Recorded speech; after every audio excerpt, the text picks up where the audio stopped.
Hay mga kalulu, ang dating sikat at trending na overload french fries dito sa Tondo ay nagbabalik na. Nahinto ng ilang buwan dahil sa mahal ng patatas. Boss, di ba ikaw yung trending na Ay. nagbebenta ng french fries dito sa Tondo? Boss, opo, dating trending. Ngayon bumabalik uli. Yun, matagal kayo nawala.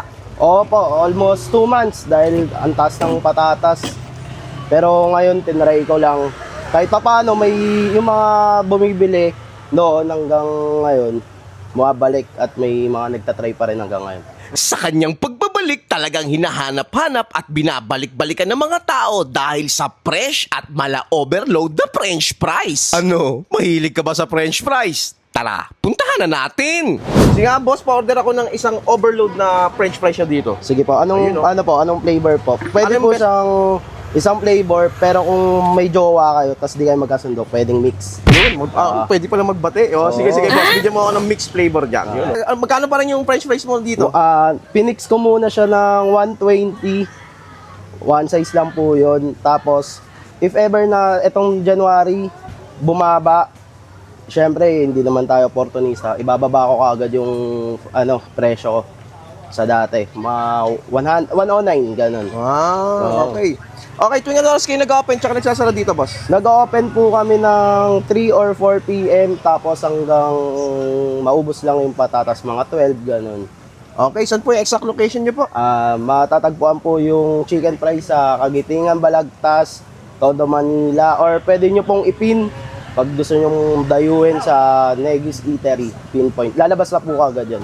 Get it. Ganun talaga serving nyo, no? walang Sa lahat vlogger po, ha? Opo. Pabukas nga ako, boss, Gordon. Yung kita lang. Yan, oh. Napakadami, oh. 120 pesos, umaapaw sa dami. Grabe. Tikman natin to.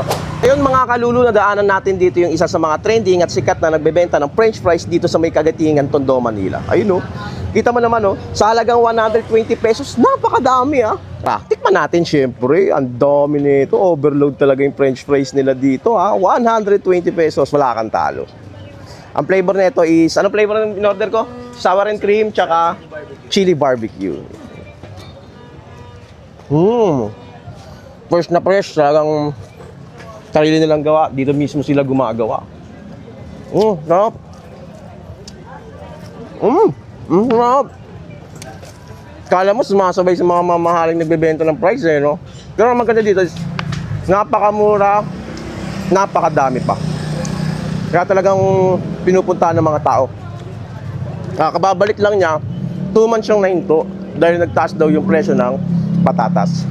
Sa mga french fries lovers dyan, try nyo dito. Panalong panalo. Sulit na sulit. Mga followers at sa magiging followers ni Kalulu, ito na po, bumabalik na po ako. Almost 2 weeks na po ako bumabalik. Yung chicken fries, ini-invite ko po kayo na itry nyo po ulit ito. Garantisado, marami pa rin po naman yung tarya.